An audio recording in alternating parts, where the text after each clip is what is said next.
Olá, professores! Vamos para a nossa segunda videoaula? Como colocar a voz e a fala nas produções de videoaula e podcasts? Então, após a gente aquecer a voz, fazer toda aquela preparação que nós abordamos no primeiro vídeo, nós vamos iniciar a adequação de alguns pontos importantes para a colocação da sua voz e fala nas videoaulas e também nos podcasts. Então, a primeira coisa é pensar na postura. Então, independente de eu estar sentado ou em pé, é importante que meu tronco esteja todo alongado e que não haja nenhuma contração excessiva de musculatura.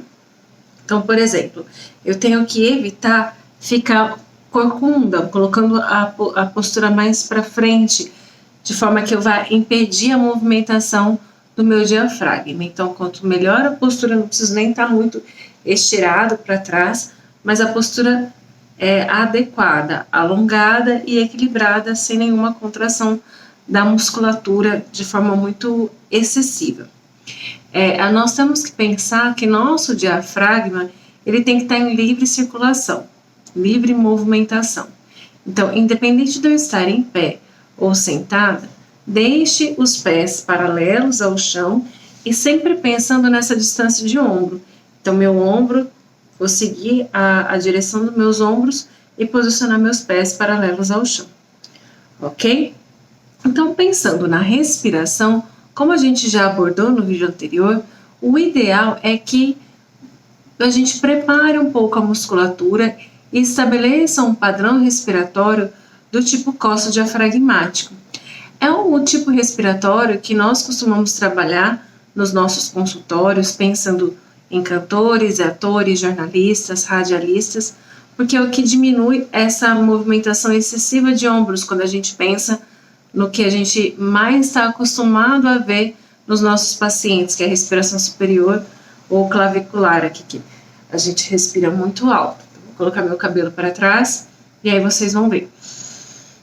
Tem toda uma musculatura de contração um pouco mais excessiva, então eu tenho que relaxar e trabalhar mais a respiração baixa, porque senão fica subindo e descendo e no vídeo fica uma contaminação, algo que não é muito legal, muito agradável de ser visto.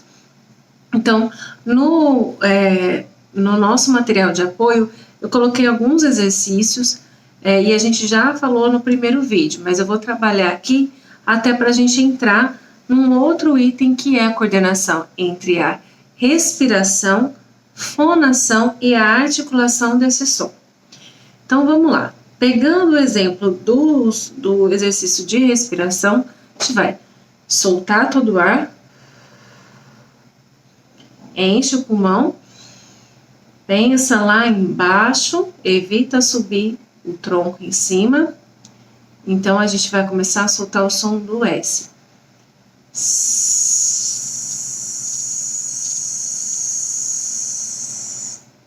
Respira. Vou colocar o som do Z junto.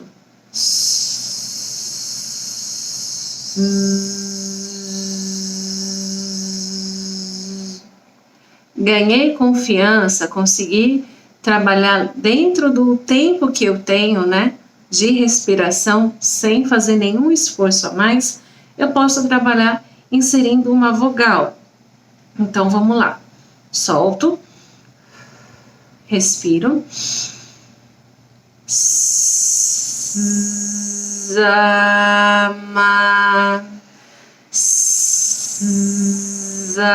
avião. E aí eu posso colocar palavras, frases e ir trabalhando dentro do meu tempo respiratório. Então, se for preciso, vocês podem trabalhar faço o exercício respiratório e vou trabalhando todo o período, toda a continuação de uma frase, tá? Qualquer dúvida, vocês podem escrever para mim. Evitem sempre entrar no que a gente chama de uso de ar de reserva. Então, é aquele ar que está no final. Então, a gente vai fazer, vou contar para vocês até de 1 a 20, fazendo um pouco esse uso do ar de reserva. 1, 2, 3, 4, 5, 6, 7, 8, 9, 10, 11, 12, 13, 14, 15, 16, 17, 18, 19, 20. É como se eu estivesse forçando a minha laringe para o tempo de ar que eu tenho. Então, eu quero falar mais do que eu consigo pensando na minha respiração. E pensando num outro tema que é muito importante e que gera muitas dúvidas, é a respeito da articulação e da dicção. Pensando em vídeo e podcast, que a gente vai ter uma imagem e a nossa voz vai ser o principal foco, nós precisamos ter uma dicção, uma comunicação que seja muito clara e precisa. Então a dicção ela tem que estar muito bem representada. Então, para vocês perceberem, tentem colocar a mão no rosto e nós vamos fazer toda a abertura de boca pensando nas vogais do nosso alfabeto, tá? Então, vamos lá. A, E, I, O, U. A, E, I, O, U. Então, a gente consegue ver que a boca, ela tem uma abertura tanto vertical quanto horizontal. Então, a gente tem que pensar nisso durante a nossa comunicação. Para vocês perceberem essas diferenças de como que pode interferir uma comunicação, vamos contar de 1 até 5 com a boca bem fechada, ó.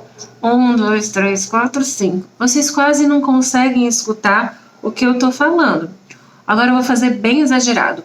1, 2, 3, 4, 5. Então fica um ar meio que de soberba até. Eu tô querendo super me comunicar, algo extremamente exagerado, que pro vídeo fica chamando muita atenção. Então o ideal é que a gente faça ele mais curto, tá?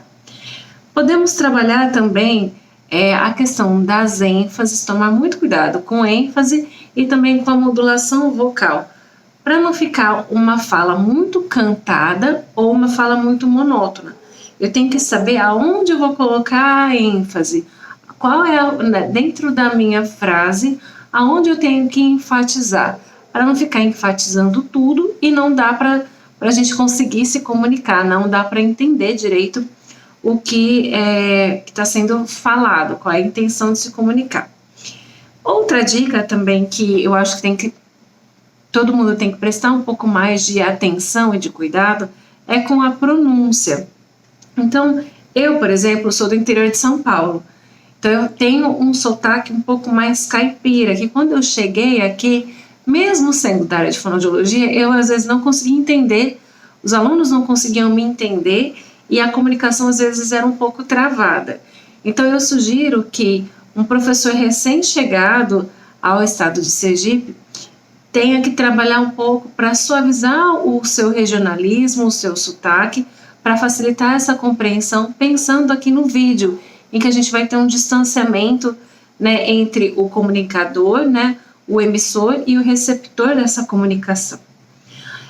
Prestar atenção, tomar muito cuidado para falar as palavras inteiras. Então, algo que é muito comum é a gente omitir alguns sons. Então, falar janeiro ao invés de janeiro, levar ao invés de levar, ou substituir, falar planta ao invés de planta. Então, nós temos que tomar cuidado para que toda a palavra, todos os fonemas sejam colocados de maneira correta e precisa, sem nenhuma omissão ou troca. E estabelecer um contato visual, né? Então, nos vídeos aí a gente tem que estar se comunicando de frente, deixar uma iluminação adequada, o mais adequado possível, né? Dentro das nossas possibilidades. Estabelecer um contato visual ao longo de toda a aula e pensando na situação presencial, isso também pode ser levado, essa informação. Então, se eu estiver dando uma palestra, ao invés de estar presa ao microfone e ficar olhando para o microfone, vamos olhar para o nosso público, vamos olhar para os nossos alunos. Então, estabelecer um contato visual para todos eles, para a gente demonstrar que estamos tendo a intenção de transmitir nossos ensinamentos. E, por fim, sorria, sempre em gravação, ao iniciar e ao finalizar. O sorriso é algo que estabelece uma comunicação, estabelece empatia, pensando nos nossos alunos. Essas foram algumas sugestões para você se comunicar melhor nos seus vídeos e podcasts. Caso você necessite de alguma orientação ou uma informação específica para o seu caso, me escreva, eu vou estar disponível para vocês no fórum ou também pelo meu e-mail que está no nosso material de apoio. Então, qualquer necessidade pode entrar em contato comigo e também nós vamos ter um bate-papo no final do nosso curso na plataforma Google Meet com todos os professores do curso. Muito obrigada e até mais.